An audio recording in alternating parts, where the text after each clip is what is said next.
Vídeo de número 28 da Lei 8666 de 21 de junho de 93. Nós paramos no artigo 62. O instrumento de contrato é obrigatório nos casos de concorrência e tomada de preços, bem como nas dispensas e inexigibilidades cujos preços estejam compreendidos nos limites dessas duas modalidades de licitação, e facultativo nos demais em que a administração puder substituí-lo por outros instrumentos hábeis, tais como carta-contrato, nota de empenho de despesa, autorização de compra ou ordem de execução. Pessoal, neste caso é o seguinte, nós estamos falando aqui de instrumento de contrato. Se cair na sua prova a palavra, essa expressão instrumento de contrato, você deve ficar atento. Por quê? Nos casos de concorrência e tomada de preços, é obrigatório o instrumento de contrato,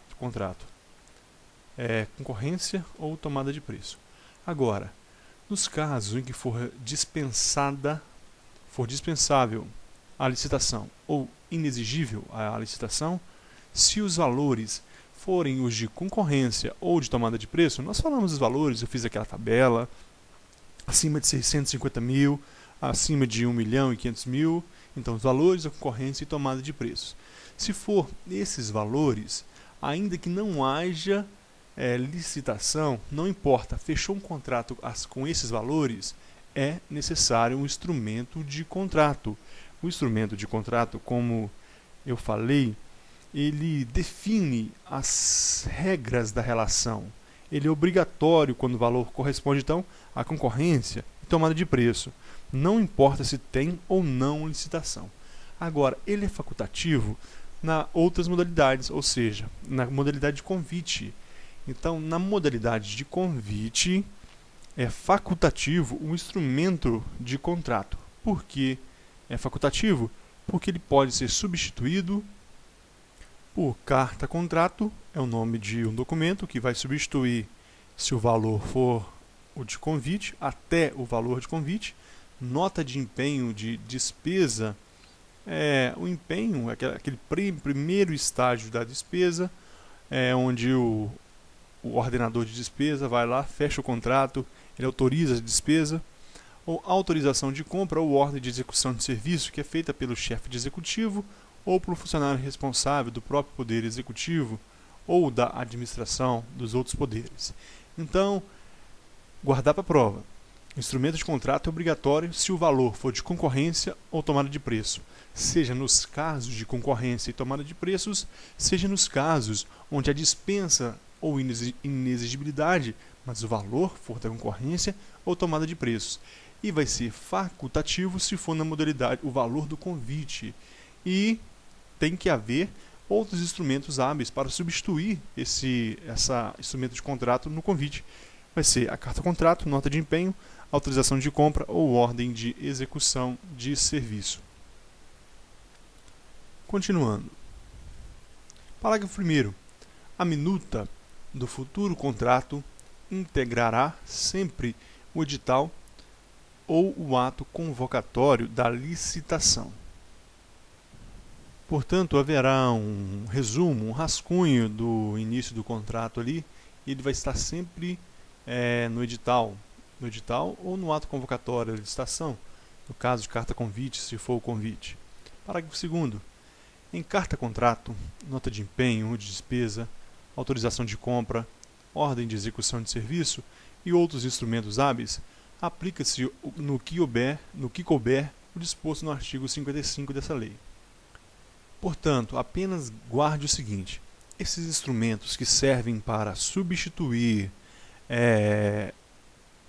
o instrumento de contrato no valor que vai até o convite, esses instrumentos que servem para substituir o valor do contrato até o valor do convite, carta-contrato, autorização de compra, ordem de execução de serviços e qualquer outro instrumento hábil, vai ser aplicado no que couber o quê? Aquilo que são as cláusulas necessárias. Então, aquelas cláusulas necessárias que nós vimos lá no artigo 55, elas serão aplicáveis aqui também, lógico, com as suas particularidades. cada nota de cada item, cada instrumento desse diferente vai ter sua particularidade. Então, no que couber será aplicado. Terceiro, aplica-se o disposto nos artigos 55, 58 e 58 a 61 dessa lei e demais normas gerais no que couber. Então, vamos lá. Pessoal, o artigo 55 e o 58 a 61, eles falam basicamente de quê? Cláusulas necessárias e o regime dos contratos administrativos.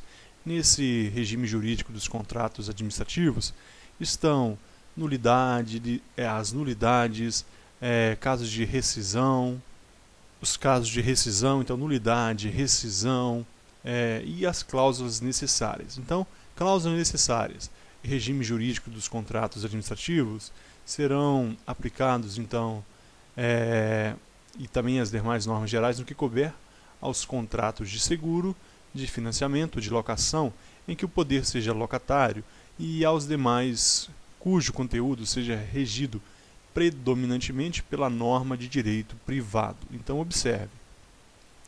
O contrato regido pelo direito público é o contrato administrativo, é o que nós estamos estudando. Agora, aqui no inciso 1, nós temos um caso em que de contrato de seguro, de financiamento e de locação em que o poder do poder público seja locatário. Nesse caso aqui nós temos o caso do contrato de locação. Este contrato de locação, ele é um contrato da administração. Ele é regido pelo direito civil, por norma de direito privado. Então vai ser aplicado no que couber a estes contratos, o que? As cláusulas necessárias e o regime jurídico dos contratos administrativos. No que couber, haverá particularidades. Por quê? Porque aqui se aplica predominantemente, não exclusivamente, predominantemente as normas de direito privado, ou seja, as normas do direito civil. Este contrato aqui de seguro, financiamento e locação são contratos da administração. É diferente de contrato administrativo. Contrato administrativo é regido pelas normas de direito público. Contrato da administração é regido pelas normas de direito privado. No que couber será aplicado as cláusulas necessárias e o regime jurídico que nós falamos. 2. Aos contratos em que a administração for parte como usuária de serviço público. Existem casos em que a própria administração é usuária de serviços públicos. Por exemplo, a administração é usuária do serviço de telefonia, ela é usuária do serviço de fornecimento de água, ela é usuária de fornecimento de energia elétrica. E nesses contratos, portanto, será no que couber será aplicado as cláusulas necessárias e ainda o regime jurídico dos contratos administrativos nesses casos. Dando continuidade, parágrafo 4º. É indispensável o termo de contrato e facultada a substituição prevista nesse artigo a critério da administração e, independentemente do seu valor, nos casos de compra com entrega imediata e integral dos bens adquiridos, dos quais não resultem obrigações futuras, inclusive assistência técnica. Então, neste caso do parágrafo 4º, o termo de contrato é um instrumento necessariamente escrito e necessariamente formal. Ele é escrito e formal, nunca verbal. Em alguns casos, ele pode ser substituído por outros documentos mais simplificados. E o que está dizendo aqui esse artigo? Que esse termo de contrato, esse instrumento de contrato, é dispensável e existe essa faculdade de substituição prevista a critério da administração, independente de valor nos casos de compra e entrega imediata e integral. Então, entrega imediata e integral dos bens está dispensado o termo de contrato dos bens adquiridos, os quais não resultam em obrigações futuras, inclusive assistência técnica. Eu pergunto a você, produtos de informática podem ser, então, adquiridos sem termo de contrato? Dificilmente, já que a maioria deles precisam de assistência técnica. Então, na hora da prova, você vai memorizar o quê? É possível a dispensa do termo de contrato? Sim. Qualquer valor? Sim. O que não pode faltar? O que não pode ocorrer? Resulta em obrigações futuras ou assistência técnica. Neste caso, se um bem ou um contrato exigir futuramente assistência técnica ou ainda obrigações, então é necessário o termo de contrato. Não pode ser verbal, porque esse contrato será nulo. Artigo 73. É permitido a qualquer licitante o conhecimento dos termos do contrato e do respectivo processo licitatório. A qualquer interessado, a obtenção de cópia autenticada mediante o pagamento dos emolumentos devidos. Pessoal, o seguinte, é permitido a qualquer licitante o conhecimento dos termos do contrato. Eu vou entrar no processo licitatório, eu quero previamente os termos do contrato. Qual serão meus bônus, quais serão meus bônus e quais serão os meus ônus. A qualquer interessado, obtenção de cópia autentificada. Lembrando que essa cópia autenticada, a administração pública não tem obrigação de pagar as fotocópias. Muitas vezes o instrumento de contrato, muitas vezes esses termos de contrato, eles são extensos, muitas páginas. E imagine centenas de licitantes. Então, o xerox, a fotocópia, eles terão que pagar. Continuando, artigo 64. A administração convocará regularmente o interessado para assinar o termo de contrato, aceitar ou retirar o instrumento equivalente, dentro do prazo e condições estabelecidas, sob pena de decair o direito à contratação, sem prejuízo das sanções previstas no artigo 81 dessa lei. Nós chegaremos lá no artigo 81, nós falaremos das penalidades, das sanções que pode haver, segundo a lei de licitação. Mas, nesse artigo 64, pessoal, voltando ao artigo anterior, é o seguinte, no artigo, esqueci de mencionar um detalhe aqui que eu havia notado, nós falamos do instrumento de contrato, depois falamos do termo de contrato. Ficou aquela dúvida, né? Existe diferença entre termo de contrato e instrumento de contrato? Na realidade, as duas figuras possuem pouca diferença. O termo de contrato, ele destina-se especificamente a documentar as cláusulas contratuais. É basicamente a documentação para fins de registro. Documentação para fins de registro. Enquanto o instrumento de contrato é uma documentação para fins administrativos. O termo de contrato é mais amplo, ele tem o objetivo de promover os fins administrativos, promover o empenho das despesas, das verbas, autorizar determinada atividade. Ele é muito mais amplo, então acredito que não vai cair na prova, mas instrumento de contrato, fim administrativo. Termo de contrato, fins de registros. Mas basicamente o mesmo, e instrumento de contrato é mais amplo, mais detalhado. Então, voltando agora, quando nós paramos, 64, a administração vai convocar regularmente o interessado para assinar o termo de contrato. Então, regularmente será o interessado para assinar. Por quê? Para entender esse artigo 64, nós temos que voltar um pouco. No seguinte raciocínio, aquele que vence a licitação, ele não tem o direito à contratação, ele tem expectativa de contratação.